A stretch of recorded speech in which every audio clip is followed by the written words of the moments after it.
Look at the hedgehog. I didn't see the hedgehog before. Honk. Oh, they're so good. I'm definitely getting them. They're such good minis. I love them.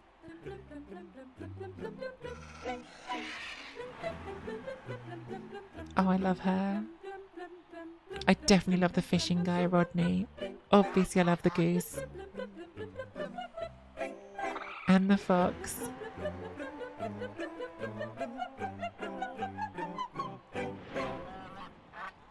Welcome to No Man's Land. I just gnome. I'm going to have them. Hang on. I just need to switch things so I can actually see your chat while I'm looking at this. Honk. Honk. Hey, Smedley. It is a good emote, by the way, Kindser. I agree. My ball. This isn't the one. Where's the one with the stats in it? Hang on, I'll go find it on my Discord.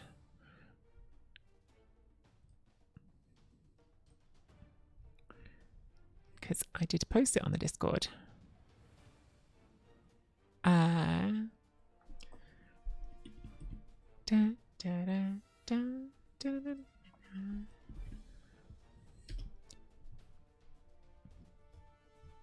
Oh, it's the interior designers one. Okay. All right, cool. So these are Gnomes, the new team that's coming out, which I'm very excited about. I think everyone's very excited about Gnomes. I haven't really found anyone who's like not. I haven't found anyone who's mad about Gnomes. I feel like when the vampires came out, there was a bit more like, oh, not sure about that. But I feel like Gnomes is just like generally everyone's excited for them. I'm definitely excited for them because they're like weird and different, and maybe they'll turn out to be really good, but I'm not convinced they're going to turn out to be really good. I think they're still just a Sunday team. So they've got the Gnome lineman with jump up, right stuff, sun team, rest stuff. So right stuff is a skill that means you can be thrown. Jump up and wrestle is a really fun and potentially really powerful combination. The thing that I just keep wanting to say to people who think it's maybe too powerful is, yeah, but they're strength 2 and armor 7+. So they're still going to get squashed. They're still going to get spattered everywhere. And I think they're fine. So the 40,000, I'm pretty sure, is 10,000 more than a halfling lineman. I will say I think they're better value than a halfling lineman. So halflings get dodge, but you're getting a skill here that's normally a secondary skill for Sunties, as well as the jump up. So I think they're probably better value than halflings. But they're not going to get the halfling special rule, the halfling master chef, which means that you can steal opponents' rerolls. So the thing I keep thinking, and we'll find out in practice when you play them, but when I'm playing a not stunty team against halflings, I find that I'm able to force them to do a reasonable number of dodges, because strength 2, you've got strength 3 or even strength 4, depending what you're playing on things. You can force them to do those dodges, and if you end up doing a lot of dodges without dodge skill, that is going to add up. But definitely a very really fun starting stat line, right? Because it's still a stunty, it's still weak, but it's got interesting skills that are good. The tree is just like the same as the halfling tree, and I think they get 2 of them. Does it actually say that anywhere? I assume they get 2 of them. The Beastmasters they get 2 of, so they have 1 badger and 1 goose, and these are clearly the most fun of the bunch, because it's a badger and a goose, obviously, is the main thing. But they also have the same stats as the normal ones, but with +1 armor. They don't have right stuff, so you can't throw them.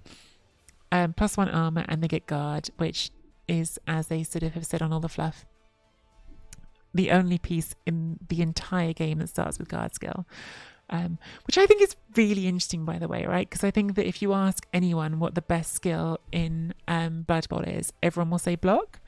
But if block is a better skill than guard, then why is it that there are 2 teams that basically start with all block, Norse and dwarves, and yet there's no team that starts with all guard? Because I think a team that starts with all guard would be crazy powerful. So like guard might be the best skill in the game. It's definitely like close on block, I think. So yeah, starting with 2 guard is amazing. But again, they are still movement. This is the other thing, by the way. Everyone's, including me, goes straight to movement 5 and armor 7+. They're also, strength 2 and armor 7+. They're also movement 5. Movement 5 is bad. A whole team of movement 5 is not good. So yeah.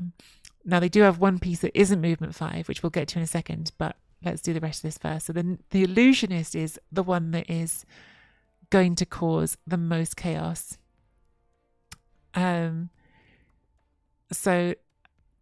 the stats are agility 3+, so basically the same stats as the regular one, but with slightly better passing. They can do 3+ passing. The same things, jump up, stunty, and wrestle. Don't have right stuff, so they can't be thrown, but they have this trickster skill, which is, I mean, this skill on a strength 3 player would be completely overpowered. Like on a normal player that wasn't a stunty, this skill would be crazy. I think because it's on strength 2 player, it will be okay. When this player is about to be hit by a block action or a special action that requires a block action, so basically if you're trying to hit it and kill it, before you decide how many red dice to roll, they can be removed from the pitch and placed in any other unoccupied square adjacent to the player performing the block action. The block action then takes place as normal. If the player using this trait is holding the ball and places himself in the opposition end zone, the block action will still be fully resolved before any touchdown is resolved. So this skill is, it's effectively like sidestep. But it's not even like sidestep, is it? It's like a better version of sidestep where you get to go choose your sidestep around the opponent instead of around your starting square, and you do it before the block. It's a crazy fun skill and very powerful. And I will say that one of my problems with like all of their new releases, I do wonder if some of these things are like undercosted, because 50,000, that's a pretty good player. But give it, and you could give it sidestep as well, at which point it's going to be an incredibly confusing chaos piece on the pitch. I think this skill is really fun because it's so different. I also think it's one of those skills that when you play against it on tabletop, it's going to take people ages to like get their head around. I think people are going to get so bamboozled trying to like work this out in real time. It's going to be a bit like annoying at first, but once everyone gets their head around it, I think it's a really fun thing. It does. I would say that I slightly don't know what the role of the player on this team is, because you look at that and that skill is like, it sort of fits a ball carrier, but then you have an obvious ball carrier, which is the woodland fox. Yeah, I mean, it's a thrower, I guess, for the 110, but then only if you're doing not the throw teammate 110. The fox is, I think, absolutely like the piece that is going to make or, well, I won't say make or break because it's not going to break the team, but I guess break it in a way that makes it too powerful. So maybe it is make or break is the right way to say it. The fox is like the piece that's crazy. First of all, I love it because it's a fox, and like I love the models again. Like, look how happy he looks with his ball in his mouth. He just looks so joyful. And has this skill which is like a nega trait, which is like my favorite nega trait I think they've ever put in the game, which is because the fox obviously is a good little doggo. A player with this trait may not willingly give up the ball when in possession of it, so may not make pass actions, handoff actions, or use any other skill or trait that would allow them to relinquish possession of the ball. The only way they can lose possession of the ball is by being knocked down, placed prone, falling over, or by the effect of a skill trait or special rule of an opposing model.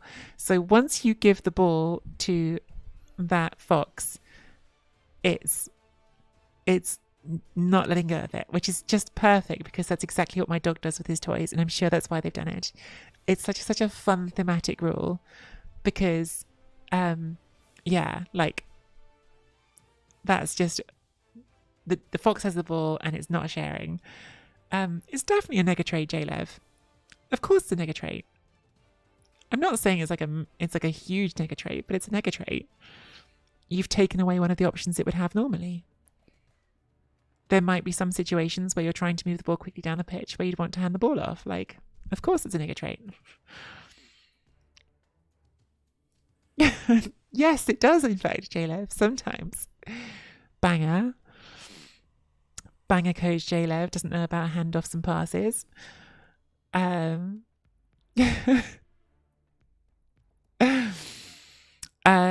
think what some people are worried about with the fox, and I would say that I can share the concern about this. So they start with agility 2 plus, which is incredible. For a piece that's 50,000, that's incredible. 7 squares of movement, and you could just go through tackle zones on a 2 plus with dodge skill. That's amazing. And if you're in a league setting, 100%, if I was playing Gnomes in a league setting, I'm saving up as fast as I can to have a movement 9 player that goes through tackle zones on 2 pluses and then can do quite easy 1 turns without having to use the throw teammate thing. So I can see how in some settings this piece, because you could, if you assuming you can do the SVP, and I would say like everyone worrying about the SVP, about the extra movement, it is still going to die easily because it's got armor value 6 plus, and at some point you're going to roll a snake, and at some point it's going to get punched, and so you might not keep it alive to get to movement 9. But if you do get it to movement 9, 90,000 gold for a piece that goes 9 squares, or even like 11 with brushes on 2 pluses is pretty crazy. But in tournaments, is it going to be broken? I don't know. There are some tournaments that let stunties take a stat, and I could imagine people putting an extra movement on it as a stat for stunties. I think I would. I think it's going to be really interesting. It does feel cheap. It feels like the price is cheap for it, for how good movement 7 and agility 2 plus is. I think the main problem I have with this is not about the fox, which I love. It's about the fact that then I look at goblins and go, man, goblins got such a rough ride. Like, how is this 50,000 when goblins are 40,000? And how much is a pogo, which is movement 7, and has leap, which you never use because you've got stunty? Like, isn't the pogo more than that? Yeah, so the goblin pogo is 70,000 and goes the same amount of squares with worse dodging. So, like, sometimes when they release new things, I just think, like, could you not just have given goblins a break? 75,000, wow. So because I played goblins like a fair bit in Blood Bowl 2, I had like an amazing goblin run, which you can see on my YouTube channel. I had an amazing goblin run in Rebel. I like every time something new comes out that's good, I always think, okay, but what about goblins? Give the goblins something. Give the poor goblins something. It's another reason why I feel so annoyed about Underworld getting the 50,000 bribes. It's like, Underworld don't need 50,000 bribes. Let the goblins have the one thing that made them different and good. So yeah, poor goblins. I always have a bit of sadness for them when other stunties come out and are just better. Because yeah, these are definitely better than goblins, I think. And yeah, you might go, well, yeah, but goblins have the fun weapons, but most of their weapons snotlings now have as well, and snotlings are better than goblins as well. So poor goblins. This stream sponsored by Big Goblin. But yeah, those are the gnomes. I think the only other criticism I have is that they missed a trick. Someone else said this. They missed a trick by not having a skill for the goose called Honk. I don't know what it would do, but I absolutely think that I think that there should be a goose skill called Honk.